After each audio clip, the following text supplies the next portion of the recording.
Una Park stood alone in the great hall of Station Meridian. The ceiling rose so high above her that clouds formed near the top. Real clouds made by machines that the aliens considered simple technology.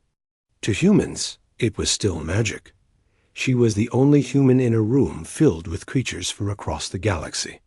Some had scales. Some had feathers. Some looked like walking insects, and others seemed to be made of light itself. Una had learned their names, their customs, their ways of greeting. She had spent 12 years becoming the perfect ambassador Dot, but today, something felt wrong. The Velen delegate, a creature that looked like a praying mantis made of green glass, turned away when Una tried to make eye contact. The massive Karath representative, a being that stood 3 meters tall with gray skin like stone, whispered to his assistant. They both looked at her. Then they looked away too quickly. Una touched the translation device behind her ear. It was working. She could hear the soft hum that meant it was active. But when she tried to request permission to speak, the device made a strange clicking sound. Her words did not reach the assembly. She tried again. Nothing. A Velen technician hurried over. Apologies, Ambassador Park. Technical difficulties. Please wait. Una smiled politely. She had learned to smile even when she felt cold inside. Of course.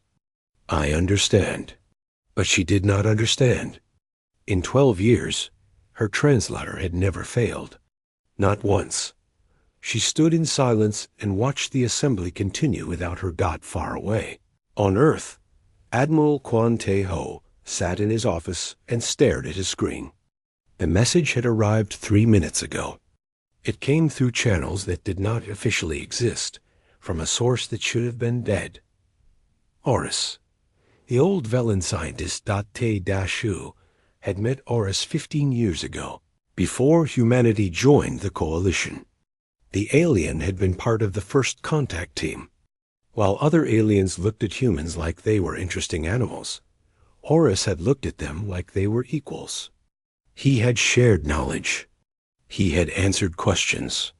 He had warned Te-Ho once in private. Your species makes the others nervous. Be careful. Now, Oris was dying. His species lived for 300 years, but a disease was taking him early. And in his final days, he had sent this message. Te-Ho read it again. The words did not change. Vote concluded. Resolution 774. Target species. Sol 3. Humanity, I am sorry, my friend. They are coming. Te-Ho's hands did not shake. He had been a soldier for 40 years. He had learned to stay calm when the world was falling apart. But his heart beat faster than it should. He made a call. Defense Minister Han Soo-jin answered on the second ring. Admiral, this is unexpected. Minister, I need to speak with you. In person. Now. Soo-jin was quiet for a moment. She was a politician, but she was not stupid. She could hear something in his voice. My office. 1 hour. 1 hour later, Soo-jin stared at the message on Te-Ho's tablet. Her face showed nothing, but her fingers tightened around her coffee cup. This is not possible, she said. The coalition accepted us. We have treaties. We have trade agreements. We have been good members. Oris has never lied to me. Oris is dying. Perhaps his mind is failing. Te-Ho shook his head. His body is failing. His mind is sharp. He spent his last strength sending this warning. We need to act. Soo-jin set down her cup. Act how? If this is true, if the entire galaxy has voted to destroy us, what can we do? We have 19 ships. They have thousands. I do not know yet. But I know this. If we do nothing, we die. If we do something, maybe we live. I prefer maybe. Soo-jin looked at him for a long time. Then she nodded slowly. Find proof. Real proof. Then we talk. On Station Meridian, Una finally got her translator working again. The assembly session was ending. She had missed everything, but Una was not the type to give up easily. She returned to her quarters and began searching. The coalition kept records of everything. Every vote, every discussion, every decision. It was all stored in their massive computer systems. Una had been given access to most of these records. It was part of being an ambassador. But when she searched for recent votes, she found something strange. There was a gap. 3 cycles ago, something had been decided. But the record was sealed. She should not have been able to open it. But Una had a secret. During her years in the coalition, she had made friends. Not political friends. Real friends. One of them was a villain computer technician named Kira, who thought the coalition's secrecy was wrong. Kira had given Una a key. Use it only if you must, Kira had said, and never tell anyone where you got it. Una used it now. The sealed record opened. She read it once. Then she read it again. Her hands began to shake. Resolution 774. A vote on the Sol 3 question. The question was simple. Should humanity be eliminated before they became a threat to galactic stability? 47 species had voted. 43 had voted yes. Una felt sick. She thought of her parents back on Earth, her sister and her 2 nephews, her friends, everyone she had ever known. The galaxy had decided they should all die, and they had done it in secret, while Una smiled and attended parties and believed she was building bridges. She closed the record and sat in silence.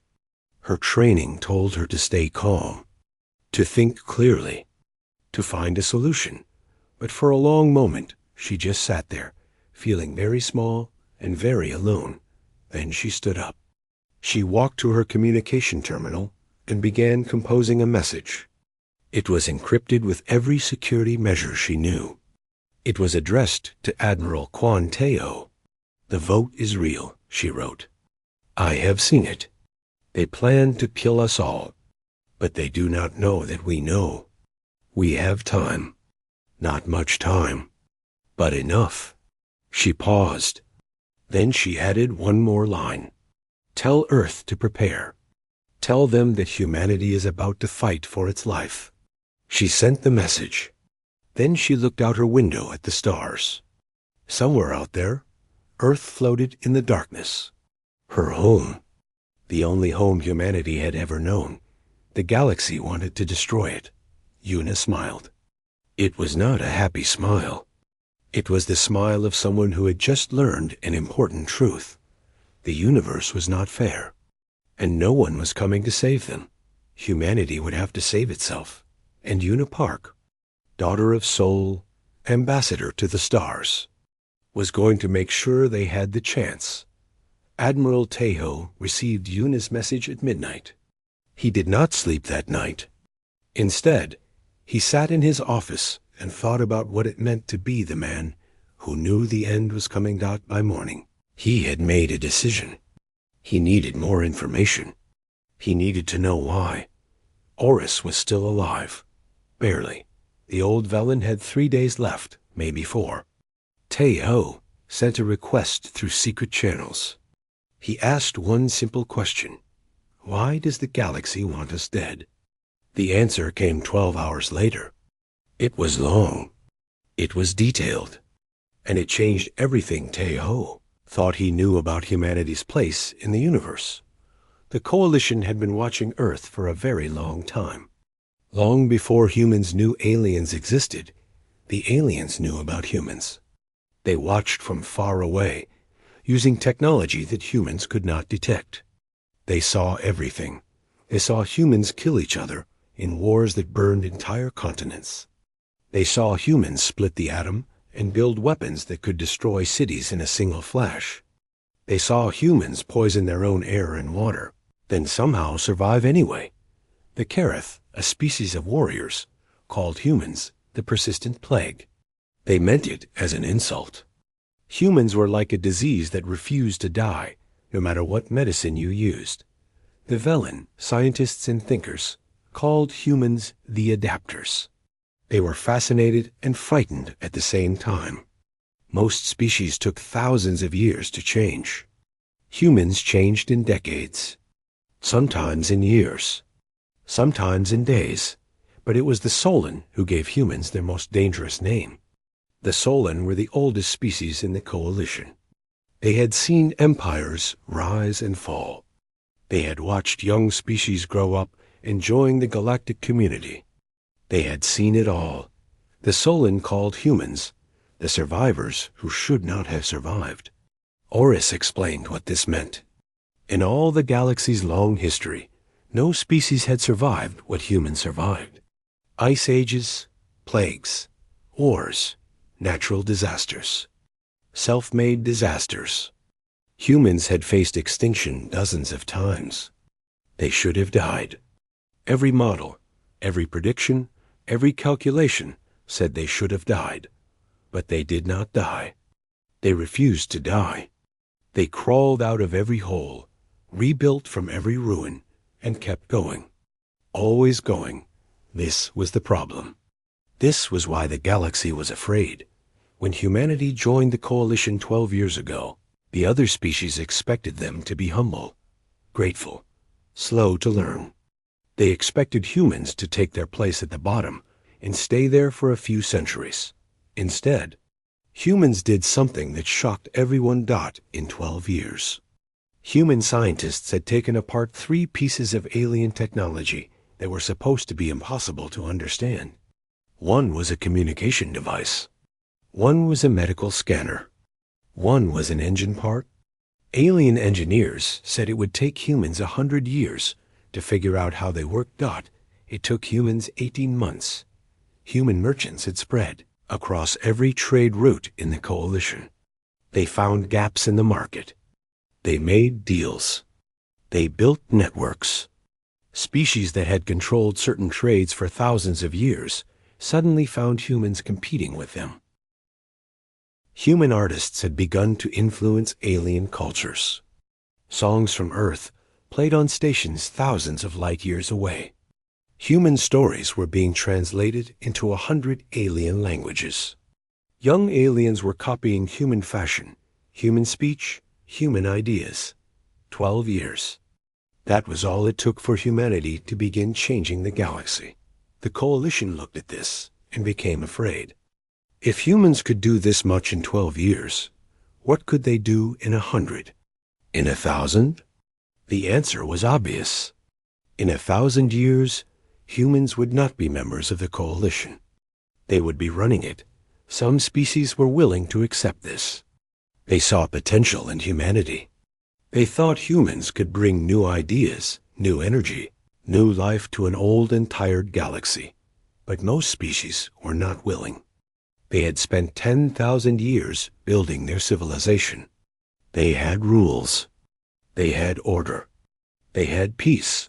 Humans threatened all of it. So they voted. In secret, because they knew it was wrong. They voted to destroy humanity before humanity could destroy them. Taiho finished reading Oris's message. He sat in silence for a long time. He was not angry. He understood.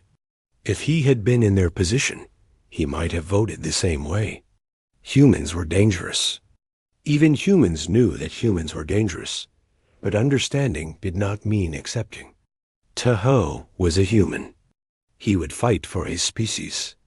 He would fight for his planet. He would fight for every child on Earth who deserved a chance to grow up. He called Minister Sujin. This time, she believed him immediately. They gathered the council in secret.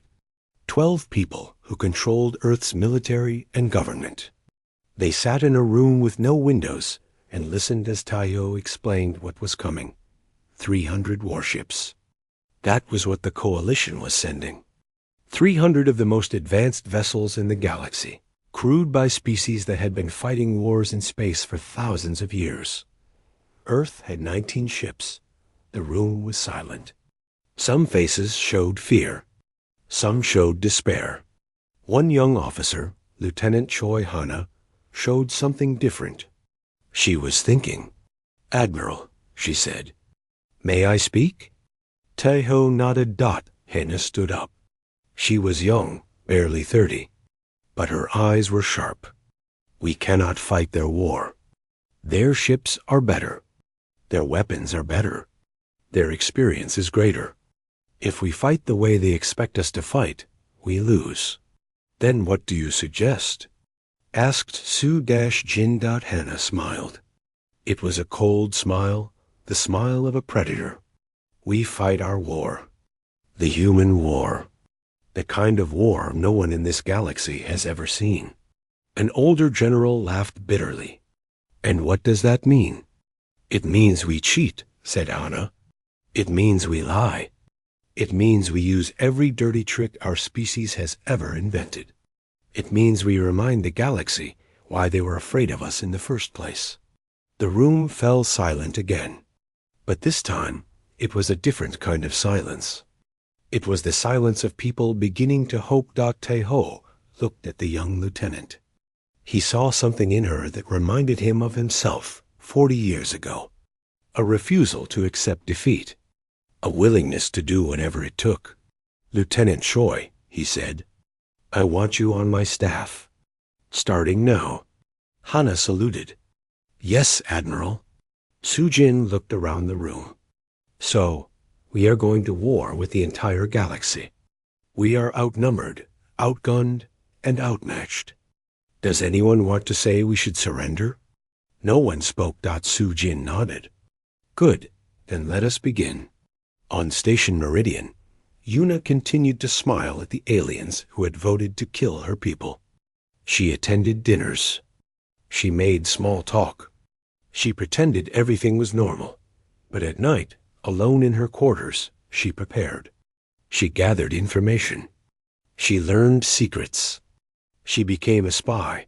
The galaxy had voted for war. Humanity was going to make them regret it. Earth did not panic. This surprised no one who truly understood humans. When the news spread through the highest levels of government, there was fear. There was anger. There was a moment when everything seemed hopeless. But then something else happened. Something that had happened countless times throughout human history. People got to work. "Admiral, Taeho activated Protocol Omega. It was a secret plan, created 20 years ago by generals who had never trusted the galaxy. They had asked a simple question: what if everyone turns against us? Then they had spent 2 decades preparing an answer. Hidden shipyards woke up. They were buried deep inside asteroids, invisible to any scanner. For 20 years, workers had been building ships in secret. Not fancy ships, not pretty ships, ugly ships, brutal ships. Ships designed for one purpose: killing. Old vessels were pulled from storage. They had been retired, considered too weak to matter. Now engineers worked day and night to give them new weapons, new armor, new life. Civilian ships received special attention. Mining vessels, cargo freighters, transport ships. They were not warships, but they were tough. They were built to survive the dangers of space. Lieutenant Hana supervised this project personally. She saw beauty in these ugly ships. She saw potential. "The Coalition expects warships," she told her team. "They have fought warships for 10,000 years. They know exactly how warships behave. But they have never fought a mining vessel with hidden missile launchers. They have never fought a cargo ship that rams into their engines and refuses to let go." Her team worked harder, but weapons and ships were not enough. Taeho knew they needed something more. They needed a strategy that coalition had never seen before.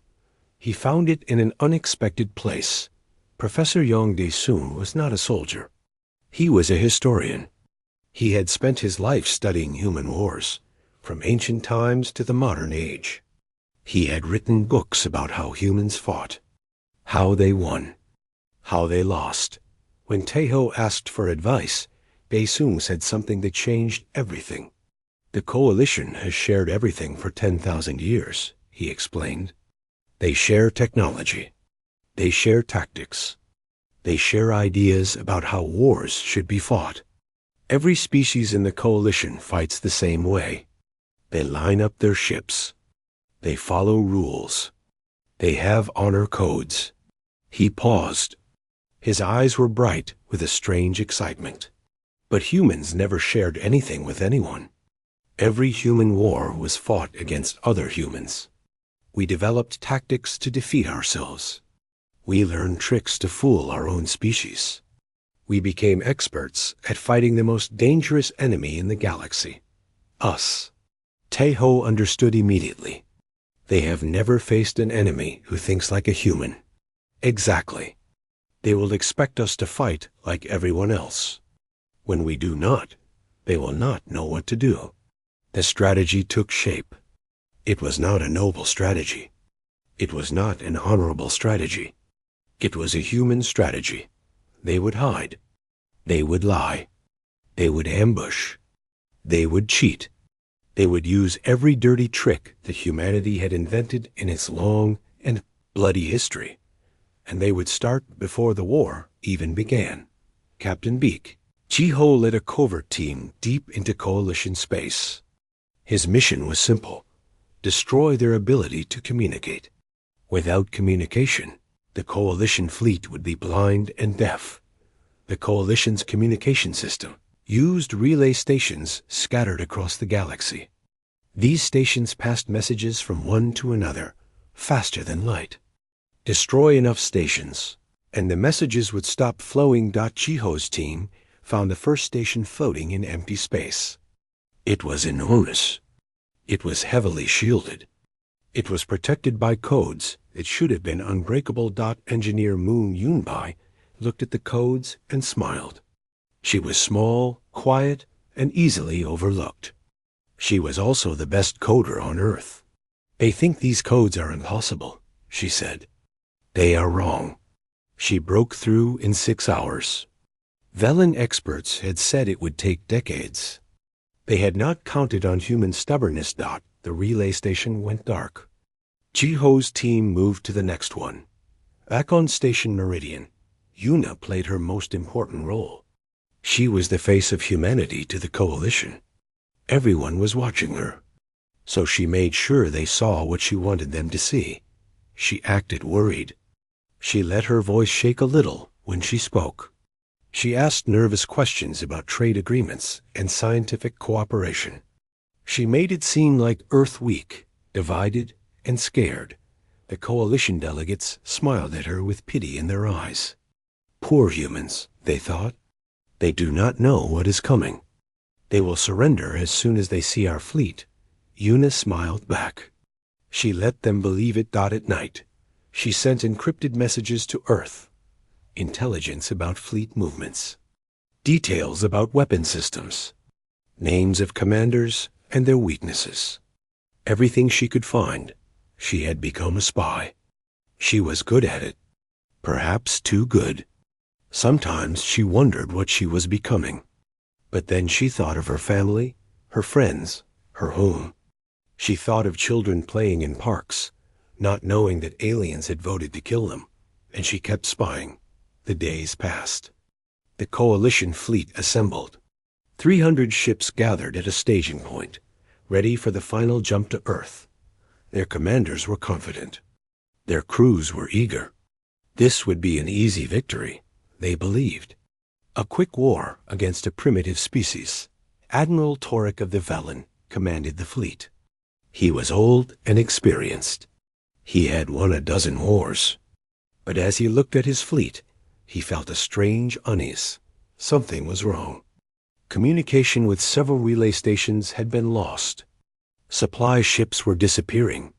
Rumors spread about human raiders, attacking and vanishing like ghosts. Torek pushed these thoughts aside. They were just delays, just inconveniences. Nothing could stop a fleet of 300 ships. He gave the order. The fleet jumped. On Earth. Admiral Tejo watched his screens. He saw the fleet coming. 300 warships, each one capable of destroying a city. Behind them, the empty darkness of space dot in front of them. Earth, small, blue, fragile. Home to 8 billion humans who are counting on him. Around him, his officers waited. Lieutenant Hana stood ready. Captain Ji-ho, returned from his mission, was aboard his ship. Engineer Yoon-bai was monitoring communications. Every human who could fight was in position. Tae-ho took a deep breath. He thought of his wife, safe in a bunker deep underground. He thought of his children. He thought of every human who had ever lived and died and fought for survival. Then he spoke. His voice was calm. His words were simple. They think we are weak. They think we will beg for mercy. They think wrong. He pressed a button. All ships, prepare to show them what humans really are. The Battle of Seoul had begun. Admiral Torek watched his fleet emerge from the junk point. 300 ships, the pride of the coalition, floating in perfect formation against the black canvas of space. Earth hung in the distance like a blue marble. So small, so fragile. His sensors swept the system. He found what he expected. 19 human vessels clustered near their homeworld. They were old ships, weak ships. They would be destroyed in minutes. Torek felt almost sorry for them. Almost. All ships advance, he commanded. Standard attack formation. This will be over quickly. His fleet moved forward. The 300 ships slid through space like a wall of death. Unstoppable, inevitable. Behind Torek, his officers prepared for an easy victory. They did not see the 200 ships hiding in the asteroid belt. They did not notice the orbital platforms disguised as space debris. Did not detect the nuclear mines drifting silently in their path. The first explosion caught them completely by surprise. Karath battleship vanished in a ball of fire. Then another. Then 3 more. Mines, hidden in the darkness, ripped through the fleet's forward lines. Ships broke apart. Alarms screamed. Crews died before they understood what was happening. Ambush!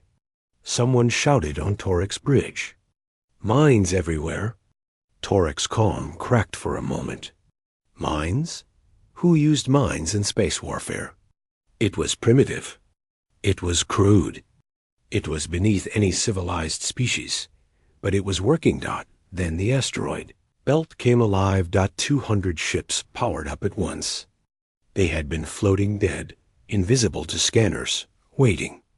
Now they burst forward like wolves emerging from darkness. They were not pretty ships. They were not elegant ships. They were ugly, brutal, angry ships that wanted only one thing: to kill. Lieutenant Hana led a squadron of converted mining vessels. Their original purpose was digging rocks from asteroids. Now they dug into enemy hulls. Target their engines, she ordered. No mercy. No hesitation. Her ships attacked. They did not fight in formation. They did not follow rules. They swarmed like insects, like predators, like nothing the coalition had ever faced. A Velen cruiser tried to target Hana's ship. Before it could fire, 3 mining vessels crashed into its side. Their drilling equipment, meant for cutting rock, cut through alien metal instead. The cruiser broke apart. Hana did not celebrate. She was already targeting the next ship. Admiral Tae-ho commanded from the heart of the battle. His flagship was an old vessel, rebuilt and reinforced. It was not the biggest ship in the fight. It was not the fastest. But it was tough, and Tae-ho knew how to use it. Concentrate fire on their command ships, he ordered. Cut off the head. Human ships obeyed. They ignored the smaller vessels and went straight for the leaders. The Karath command carrier, the Velen admiral ship, the officers who gave orders. One by one, they fell. Without commanders, coalition ships became confused.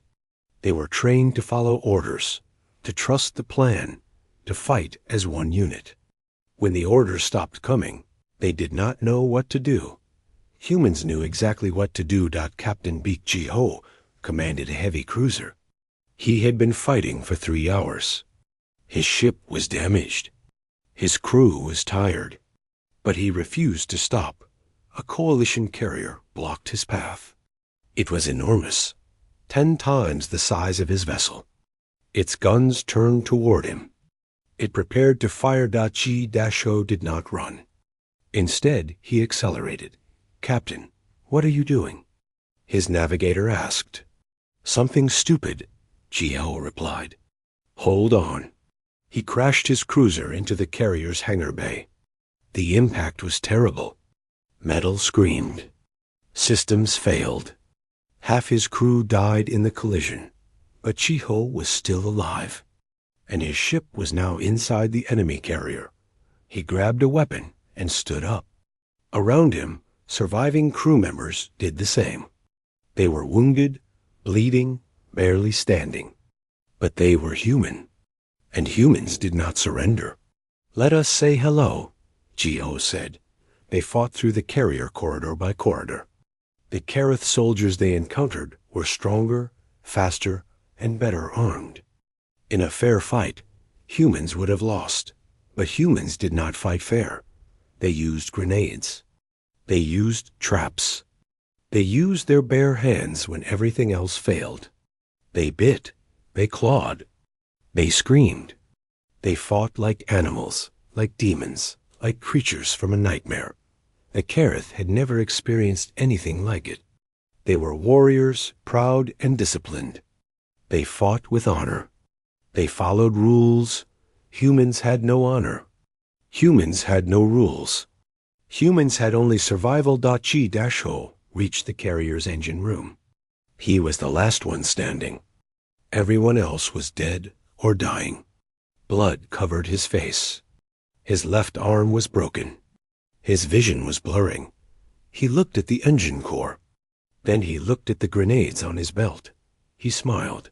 The carrier exploded from the inside.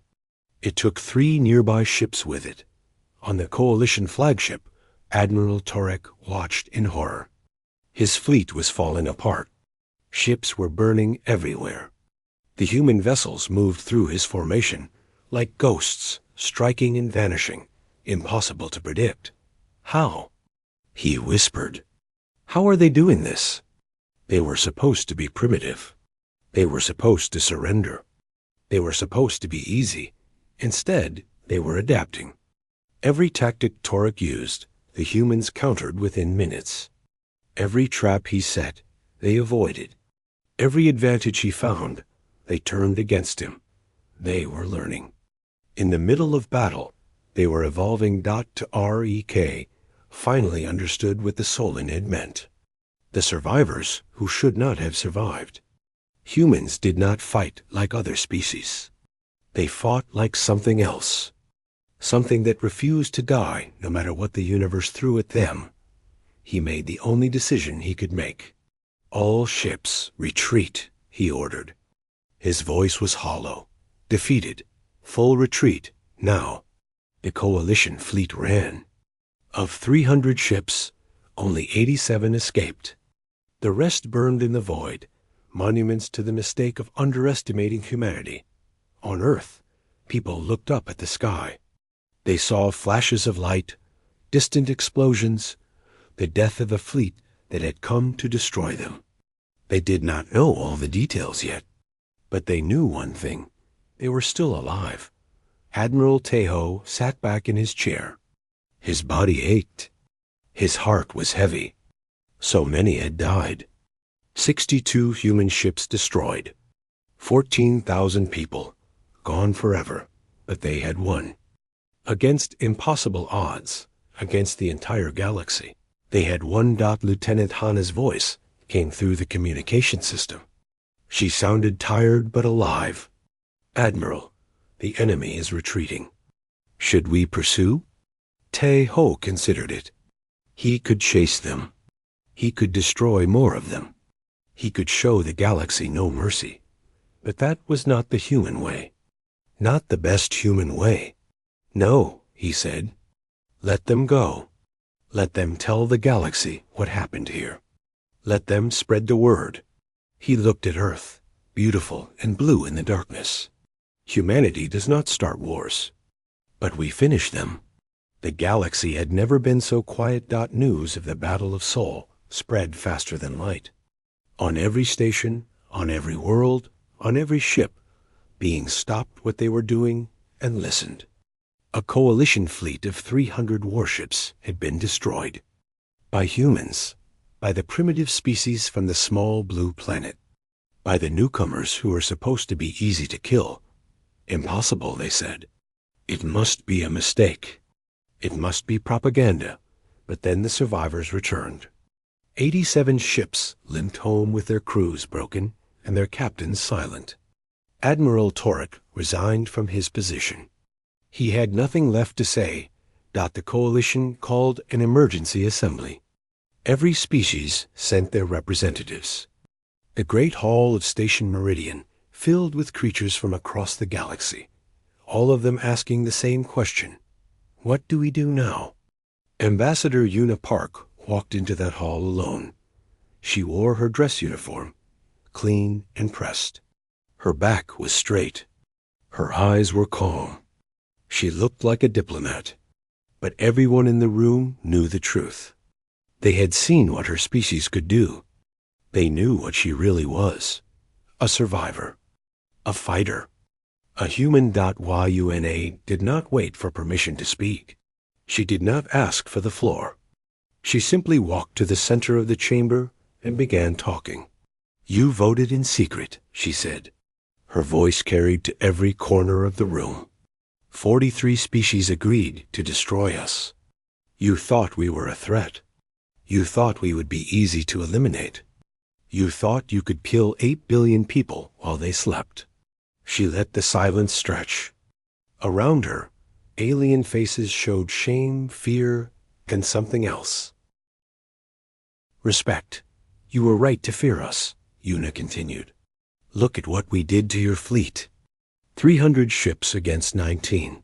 You should have won. Any reasonable calculation said you would win. But we are not reasonable. We are human. She turned slowly, meeting the eyes of delegates from species that had voted for her death. We are the species that survived ice ages with nothing but animal skins and fire.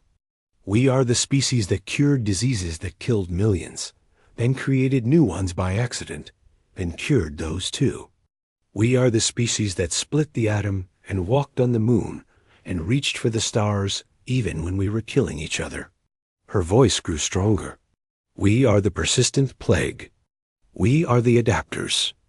We are the survivors who should not have survived. And now you know why. Outside Station Meridian, humanity's rebuilt fleet held position.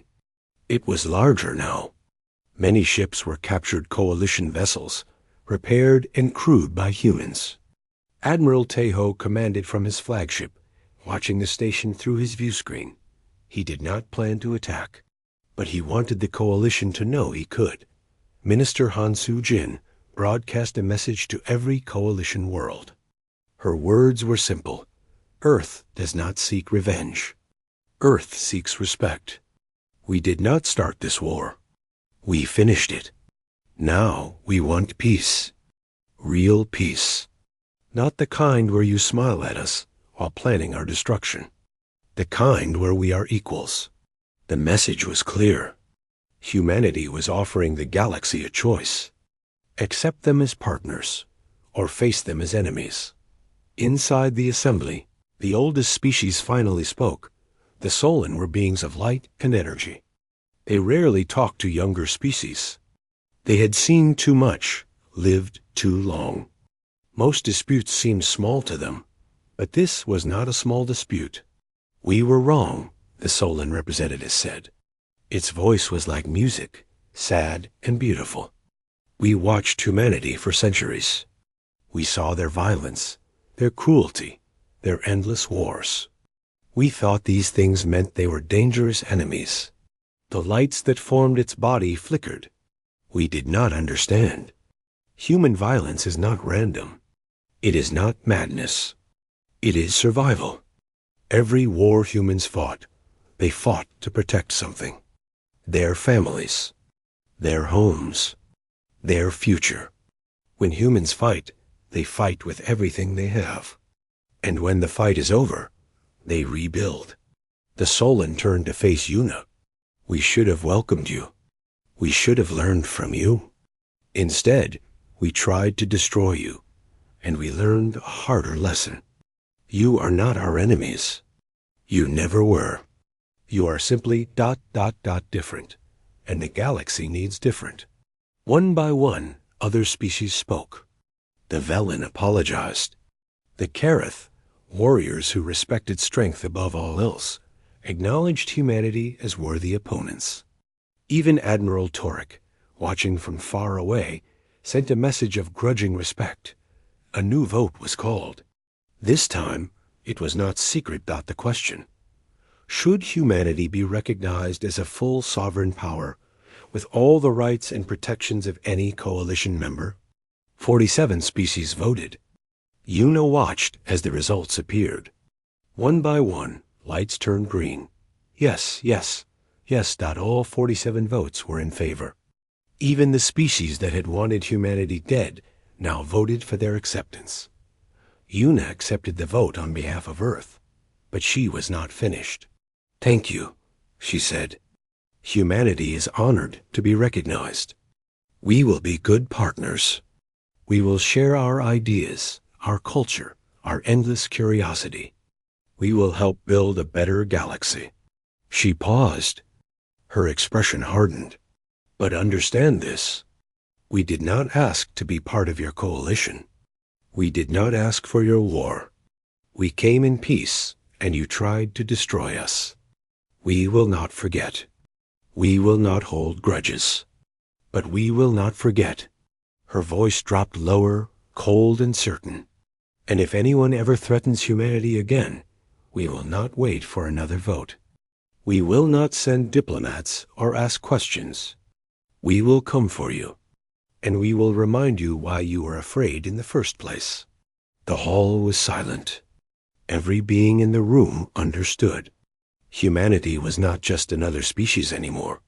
They were something new, something powerful, something that would change the galaxy forever. Back on Earth, Professor Yong Dae-sung watched the broadcast in his office. He laughed quietly to himself.